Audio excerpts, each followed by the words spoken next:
Good evening and welcome to Northwestern News Report. I'm Amanda Horowitz. The field for the 2020 Democratic presidential nomination just got bigger. Ohio Congressman Tim Ryan released a video Thursday announcing that he will seek the Democratic presidential nomination. A lot of people have been left behind, and these are people who built the country. They aren't asking for liberal solutions or conservative solutions. They're asking for real-world solutions to their real-world problems. Ryan wrote on his official campaign website that he's running to stop the American dream from fading away and to reunite a divided population. He's served in Congress since 2003. Some say he's entering the race as a long-shot candidate who lacks the name recognition of others. The cause of Ethiopian Airlines crash that killed 157 passengers last month is under investigation. New findings today indicate a possible malfunction in the plane's software. Jessica Chow has more. Jessica? Thank you, Amanda. Ethiopian Transportation Ministry officials said pilot flying Ethiopian Airline Flight 302 repeatedly performed all the procedures provided by the manufacturer, but were not able to control the aircraft before it crashed. Released by the Ethiopian Transport Ministry are likely to place significant pressure on airplane manufacturer Boeing. The report states the Boeing 737 MAX 8 had normal certification and the crew was trained for flying this aircraft, officials said.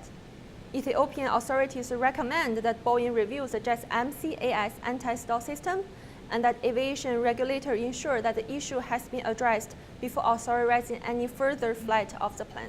This is for Northwestern News Report. This is Jessica Chow. Back to Amanda. Thank you, Jessica. The Republic of Brunei's controversial decision to stone citizens accused of gay sex has sent shockwaves through the LGBTQ community and allies worldwide. Thomas Ilala-Ole has more. After the recent news that the country of Brunei would adopt strict Islamic laws, including death by stoning as punishment for gay sex, many celebrities and politicians have spoken out against this announcement. Brunei will start stoning gay people to death. We need to do something now. Please boycott these hotels owned by the Sultan of Brunei. Raise your voices now. Spread the word. Rise up. Former Vice President Joe Biden recently tweeted, "Stoning people to death for homosexuality or adultery is appalling and immoral. Every single person on earth is entitled to be treated with dignity and to live without fear. There is no excuse, not culture, not tradition, for this kind of hate and inhumanity." Actor George Clooney said, "Brunei will begin stoning and whipping to death any of its citizens that are proved to be gay. Let that sink in." In the onslaught of news where we see the world backsliding into authoritarianism, this stands alone. Austrian Chancellor Sebastian Kurz recently tweeted, "I call on the Sultanate of Brunei to withdraw the death penalty by stoning of homosexual acts between consenting adults. No one should be criminalized based on their sexual orientation or gender identity." Brunei has stated that as a sovereign Islamic and fully independent country, it is allowed to enforce its own rule of law, but this surely won't stop people from continuing to voice their opinions. Thomas Ilala-Ole, Northwestern News Reports. Thank you, Thomas. We anticipate developments to this story as more celebrities weigh in. Now for some potentially good news for coastal areas, as researchers at Colorado State University are forecasting a slightly below normal Atlantic hurricane season this year. They're anticipating 5 hurricanes, 2 considered major, meaning Category 3 or higher. That's about 75% of normal activity due to El Nino and cooler Atlantic waters that should help inhibit the storms. Colorado State will update the forecast in June, July, and August to increase accuracy. From all of us at Northwestern News Report, have a great evening. We'll see you back here tomorrow night.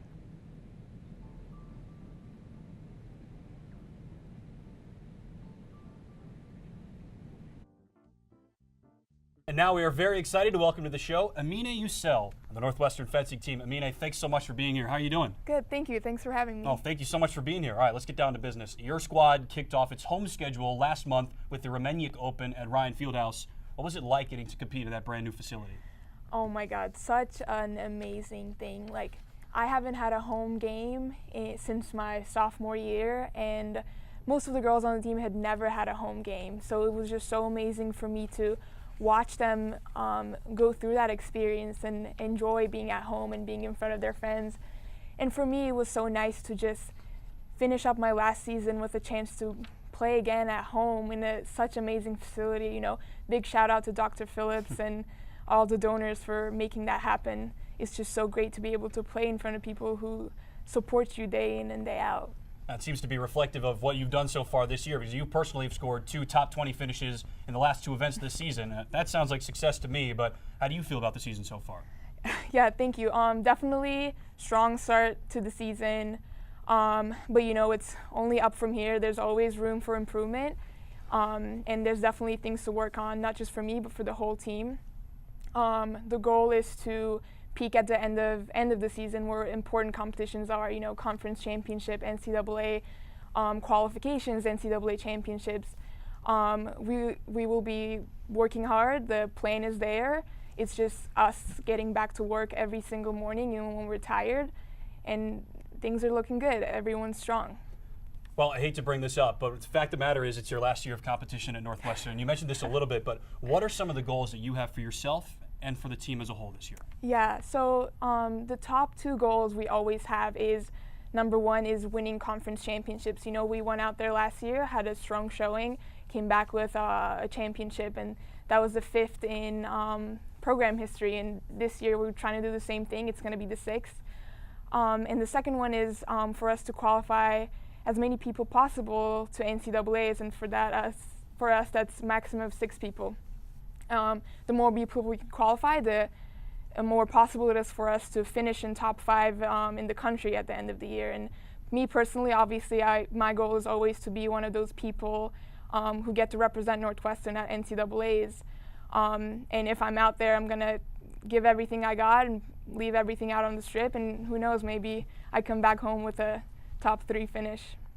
That would be really awesome. Well, I mean, that's all the time we have. Thank you so much for being here. Thank Good you. luck this Thanks year. for having me. Thank you. The Cats will head to Poughkeepsie next, but if you want to see them at home, you can catch them at the Northwestern Duels on February 2nd and February 3rd. 5th place out of 18 teams certainly isn't bad, but when you consider that of those 18 teams, 9 rank in the nation's top 20 and 6 in the top 10, that's a pretty great weekend in Hilton Head, South Carolina for Northwestern women's golf. Darius Rucker once told us to just let her cry, but there was no reason for Brooke Riley to cry at the prestigious Rucker Intercollegiate. Riley finished 4 over par to match the best score of her career and tied for the 6th best overall finish, which was the best placement of her career. Hannah Kim and Stephanie Lau also finished in the top 25 for the Cats in a field that featured 10 of the nation's top 20 players overall. Pardon the interruption, but ESPN is bringing its signature show of that name to Northwestern next Friday, November the 16th. As Tony Kornheiser and Mike Wilbon will run a live showing of PTI here in Evanston. The occasion? Northwestern basketball hosting Binghamton and a matchup of the alma maters of the show's 2 hosts. And after PTI, Wilbon and Kornheiser will join play-by-play broadcaster Will Fleming to call the action between the Wildcats and the Bearcats on ESPN News. PTI tapes live at 3:15 and is open to anyone with a ticket to the game. Northwestern volleyball played its last match of the 2017 season on November the 24th. But if you thought the season was over for those players, think again. This past weekend, 3 Northwestern volleyballers journeyed out to Colorado with their sights set on a bigger goal, a roster spot on a National USA volleyball team. This week, Ryan Coleman and I headed over to Blomquist Gym to find out more. This weekend, nearly 230 college volleyball players enveloped Colorado Springs, Colorado for the 2018 U.S. Women's National Team Open Trial.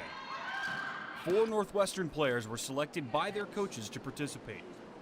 Senior setter Taylor Toshima, libero Lexi Pitsis, outside hitter Nia Robinson, and opposite Alana Walker, all rising sophomores. Walker was forced to miss the festivities due to an injury, but for her fellow first years, it's safe to say the weekend was a success. It was a great experience. I would definitely give it a 10 out of 10. I had an amazing time. Honestly, one of the best experiences I've ever had. I couldn't ask for anything more. Robinson and Pitsis said one of the highlights of their trips out to Colorado was being able to meet some of the best players in the country and being able to play with them instead of against them. Playing with them and becoming their friends was cooler in a sense because you learn their stats and you learn how they hit, but you never learn who they are as a person. You could pass like a ball that you would think in your head is like, oh, that's not a good ball, but then they make it look like a phenomenal ball. But you don't have to be a top recruit, an All-American, or a national championship winner to take part in the tryout. In fact, plenty of lesser-known players have impressed in events past, and some have even gone on to make the national team. I saw girls that I didn't even know existed, and they were phenomenal. So it was great getting that exposure and playing with different girls that hit different ways or pass different ways and kind of learning off of them and getting better with them. Back in Evanston, it's back to business as usual as Pitsis and Robinson prep for 2018, where they will try to lead Northwestern to the NCAA tournament for the first time since 2010. Cats on 3, 1, 2, 3, cats. If you're like me and you're anxious to find out if the Cats qualified for one of those 3 collegiate national teams or perhaps even the senior national team, you'll have to wait until official announcements later this month.